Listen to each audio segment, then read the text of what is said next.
My next guest is coming off a huge win in his UFC debut this past weekend at UFC Vegas 7, getting that knockout victory over Timur Valiev. It is Trevin Jones joining me here on the program. Trevin, how's it going, man? It's going great, man. How's it going, my man? It's going well, but I did not pick up an impressive knockout victory. Congratulations, man. Have you actually had the chance to soak all this in and realize what you just went through this last week, getting the short notice fight and getting the big win? Yeah, man, I'm soaking it all in right now. At the end of the day, I do have a lot of experience and I've been through ups and downs. So it's not as crazy as a moment as everyone makes it seem, which it is. But I knew I had the skills. Yeah, it was short notice. I had a hard first round, but I knew I had the skills. So when you believe something it just happened, I knew I had it in me.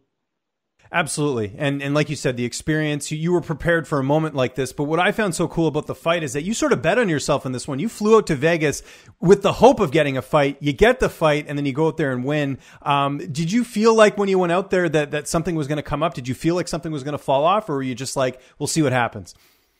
Well, when I was on Guam, I was seeing guys. Actually, I saw Mark Striegel get on a plane. The opponent that I replaced, I saw him get on a plane. He's from my region. I saw him get on a plane like 4 days before me, and they were like, Mark Striegel got to UFC fight. He's looking to get a UFC fight. Nothing was announced, and I'm like, wow, I'm getting on the plane too. Already, I was planning on getting on the plane since July, but COVID and everything that's going on with the world, of course, I was very hesitant. But I seen guys getting late calls, so I just got on a plane and came over, man. So I was in my head, and what I told my friends and what I told my family, it was all just like it happened. But until it happened, man, it was just like make believe until it really happened. So I imagine you let the UFC know that, hey, I'm coming over here if you need a backup. Like, how did that all get organized with them? The UFC even knowing that you were a possibility? Well, like I always tag Sean Shelby, Dana White, McMaynard, and yeah, my manager, man. I told him I was coming down. I said, if you need a guy at 135, 145, I'll step up, man. Don't matter.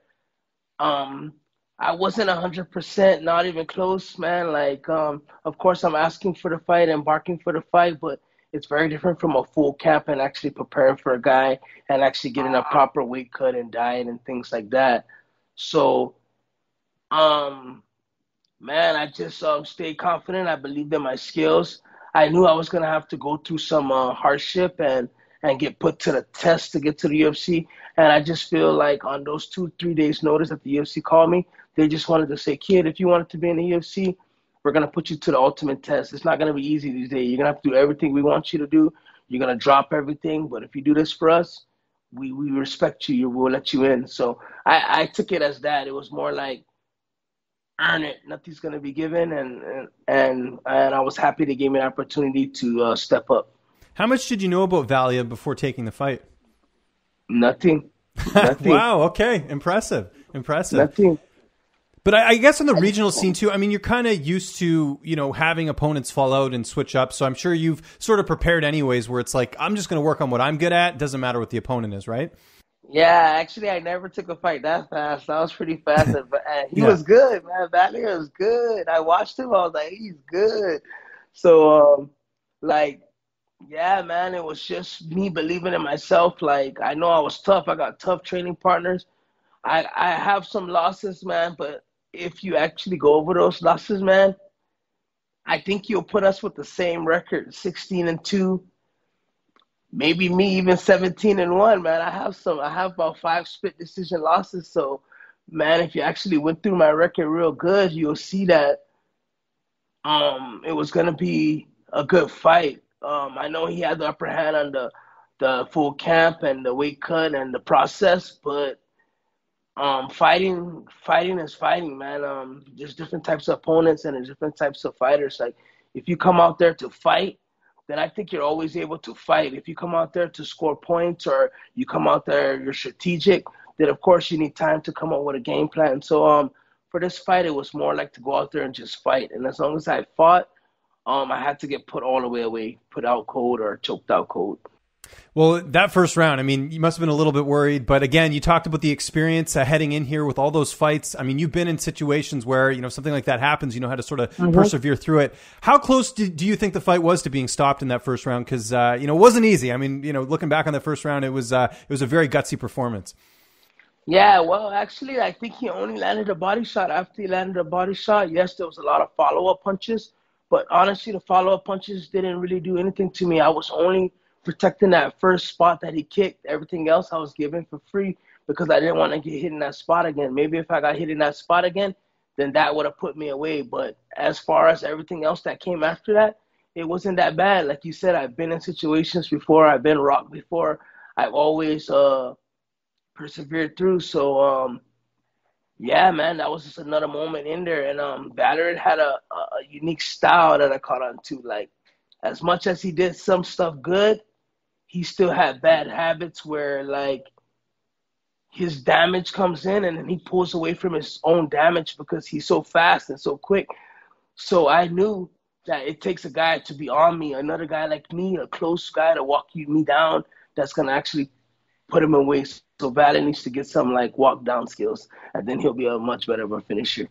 So the second round you come out, you crack him. He goes down. Fight's over. You rain down the punches. Referee steps in. What's going through your head? I'm sure a lot of vindication just for the amount of work you've been putting in your career and getting a huge win like that.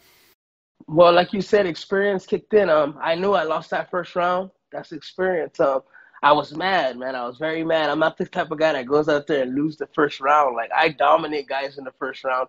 I've maybe lost 1 or 2 first rounds my whole career.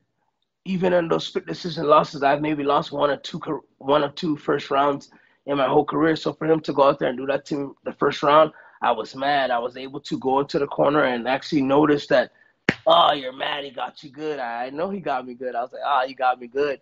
So when I did crack him, man, I wanted to even it out. I really did. I wasn't giving him no chance on recovering. I wanted to even out. And if he did survive that round, which he went out, he went out 2 times, maybe 3 times in that one Fury. I heard some people say maybe it was a bad stoppage, but no, he went out 2-3 times in those barrage of punches. And yeah, it was very different from my situation. My own was to the body, his own was to the head, and it was a great stoppage by the ref. And if he did survive that, man, I was out. If he survived that, let's say he got a 10-8 the first round and I got a 10-8 the second, then we go into that third, and then I was going to put it on him after that. He was going to get the pressure after that. So there was no way he was going to survive. Well, and I think part of it, too, is the fact that it was an upset, right? Like, a lot of people felt like Valiev, he's the real deal and all this stuff, and it looked like he was going to finish you in the first, and then you went out there and you got the upset. So I got to ask, I know you've been getting a lot of love on social media. How have the Russian fans been after this fight? Because I'm sure there's a lot of, upset fans just because you beat their guy. How have you been dealing with that? Man, I don't pay attention to that. I go through some of it. I read some of it. I got a couple of middle fingers and all that, but it don't really bother me. It's like fake accounts and accounts of nobodies and stuff, Through your career, you're always going to have the people that doubt what you do or don't like what you do, hating on what you do, and you're going to have the people that love what you do and true supporters. So I look at it like that. It comes with the game, man. You're going to have the people that love what you do and the people that hate what you do, and you just have to balance it out, stay focused on you. I know I was the winner that night. I know it's a fight. I know he had a great first round. I accept everything that happened that night. I'm in tune with myself, and yeah, he had a great first round, but I had an even better second round, and that's what it came out to be. He's a talented fighter. Everybody knows it, and everybody just had that respect for him because he was more of a guy that everyone knew, and they didn't know me, but now they know me. So hopefully I can get that respect behind me in the future after I beat up a couple more guys, or they want to give it to me now, then I'm pretty sure I deserve it. Speaking of the future, what is next for you? I know we've had a couple days now to kind of digest the fight and everything. I imagine you're not back in Guam now, or did you fly back? Where are you right now? I'm still in Las Vegas, Nevada. So I'm okay. Still So are you on standby kind of for something to come up here, or what's the plan going forward? No, I would like a full camp now. That one was 3 days notice. I want to perform spectacular in my next fight, so I would love a full camp my next fight at least.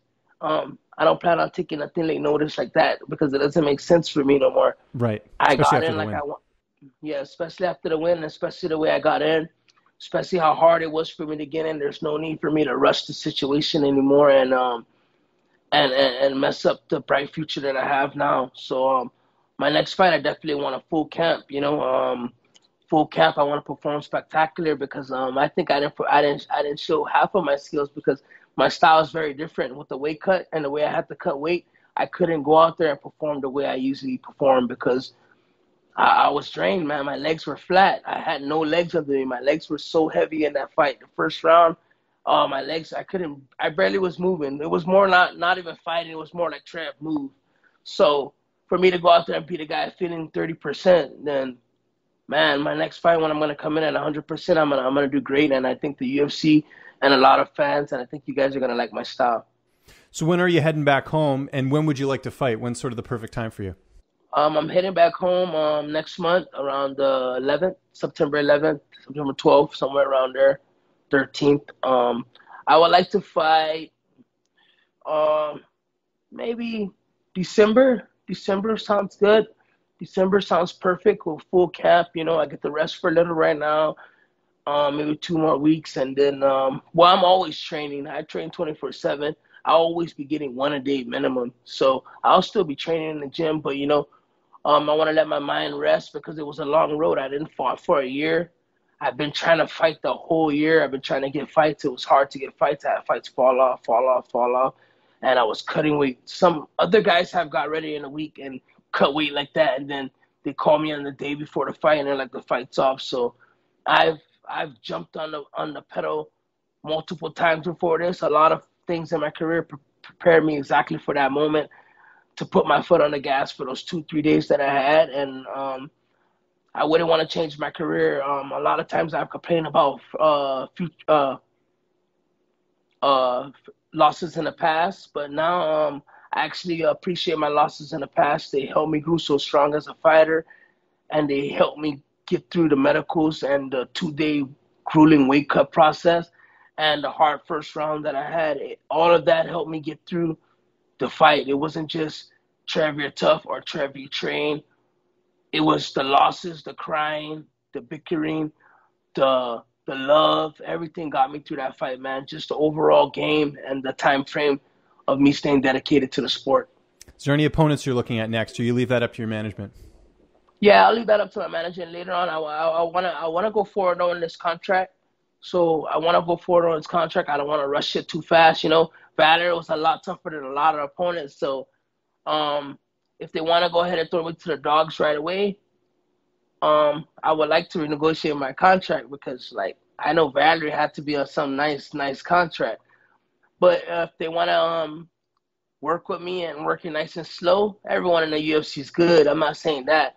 Everyone's talented. I respect all the fighters, but there is levels to it, and there is levels to it in there. So if they want to take me nice and slow, we'll go ahead and pick on a couple guys, try and get a couple good wins, try and go 4-0 on that contract.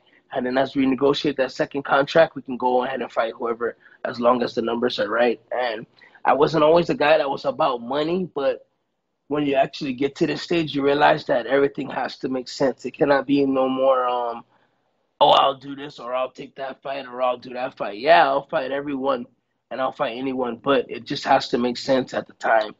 So right now, I think, we go ahead and keep fighting a couple regular guys, and then we build the experience in the UFC octagon. We build and we learn how to stay focused on the high level, and then we go ahead and take on the high level guys. We're looking forward to what is coming up next. Again, congratulations, man. What a win that was on the weekend. If you got anyone you want to thank, any sponsors you want to plug, any social media you want to plug, the floor is yours, man. I want to shout out to my boy, Drew Palomo, Outrageous, Marcelo Nunez. Man, you guys pushed me so well. I want to shout out to the people back home, B2BJJ, Spike 22.